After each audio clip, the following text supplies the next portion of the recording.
Hey, welcome back, guys. Now that Raising Kanan's first season is officially wrapped, it's time to turn our attention towards season 2 and the endless possibilities on the horizon for our troubled characters. In today's video, we'll outline the top 10 most burning questions heading into season 2 and provide insight, analysis, and predictions throughout. Before we begin, be sure to hit the like button, subscribe, and bell notification to immediately receive these videos. Also, big thank you to all of my channel donors. If you'd like to be the next one, drop $1 on that Cash App for us. And lastly, a spoiler alert is now in effect for all things Power. Here we go. Burning question number 10. How does Howard's doctor factor in? Detective Howard told his doctor in episode 9 that he was meeting with his son that night regarding his bone marrow transplant. This is the same night he ended up catching a bullet courtesy of Kanan's gun and Rock's hidden hand. Will she be potentially questioned now that Howard has awakened? What kind of disruption will her knowledge of Howard's motives potentially add to the investigation into his attempted murder? It'll surely be interesting as the legal gears begin to turn. Burning question number 9. Is Unique gone for good? Unique's fate is seemingly sealed now that he's been apprehended for Howard's attempted murder. He was outplayed, outmaneuvered, and ultimately outsmarted by Rock and her collective, leaving the young kingpin in a world of trouble as the investigation mounts and Howard readies his first statement post-awakening. The beleaguered detective has every incentive to nail Unique for his shooting, but more on that later. With that being said, how do you guys believe Neek's incarceration will unfold? Something to keep an eye on. Burning question number 8. What happens to Rorel? Rel, Unique's de facto second in command, is in a tough spot now that his leader has been apprehended by the law. We've seen him evade the inevitable bullet with his name on it, courtesy of some good fortune mixed with Lulu's bad aim. But where does his future lie in the wake of all this chaos? Will he successfully hold down the fort until Neek's problems are sorted out? Or does he fold under the weight of leadership, or worse? We're gonna see where they take his character, and hopefully the answer is hell. Burning question number 7. Does Davina return? Davina was another character largely believed to be on the chopping block after her transgression against Kanan in exposing the whereabouts of the stash house, which led to its armed robbery. However, she'd be spared the Thomas family's wrath due to her mother's addiction and subsequent death, which led to her and her sister, being ushered into the foster system. Though events have changed dramatically since her departure, I wonder if we'll ever see her again. With Kanan off to Maryland/DC, will he potentially run into her there? And if so, will she ever reveal her role in betraying him? Here's hoping. Burning question number 6. Does Neek's framing come back on Marvin? Marvin was integral in the plan to frame Unique, infiltrating his hotel room and placing his jacket in the closet post-Howard's shooting. However, many of you noticed, as I did, that the elder Thomas wasn't wearing any gloves. Now that Marvin is in police custody for an unrelated offense, I wonder how that blunder comes back to bite him next season, if at all. Fingerprints are a large part of evidence, and his just so happen to be all over the crime scene of an accused cop killer. Will this be something that works in Neek's favor?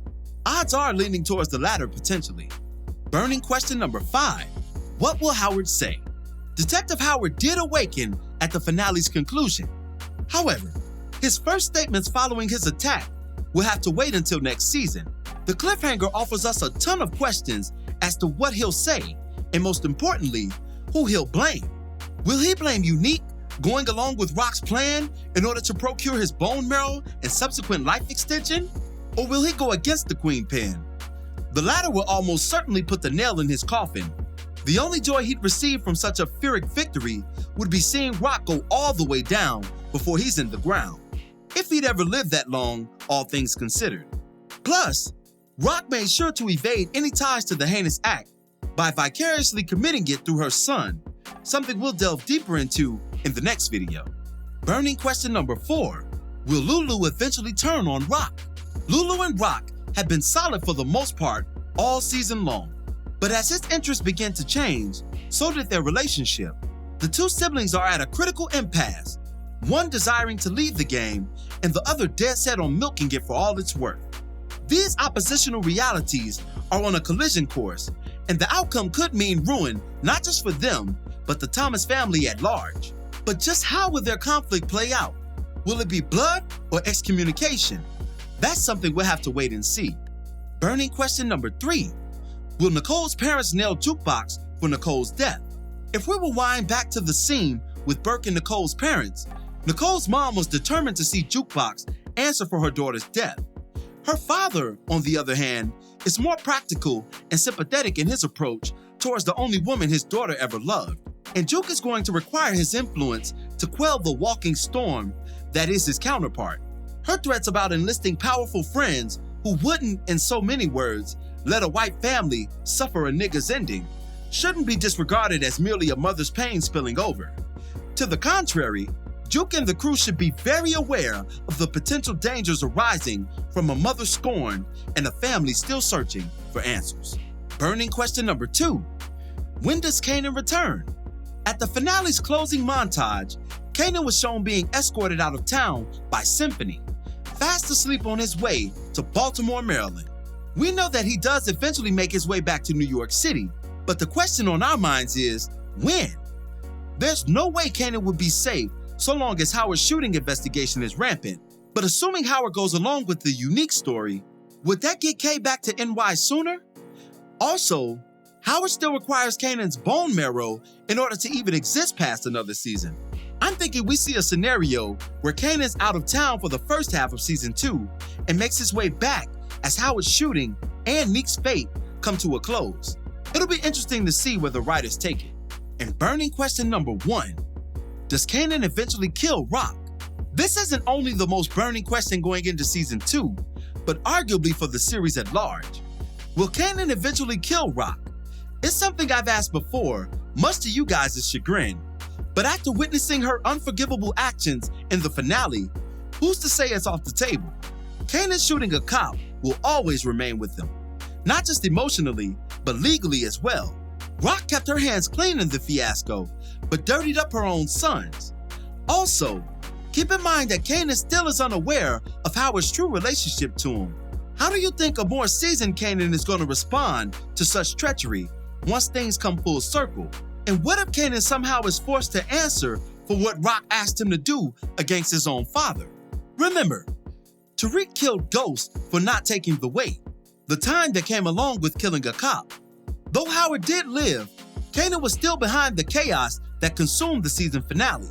Will there come a time where Rock answers for the reprehensible through her son's bullet?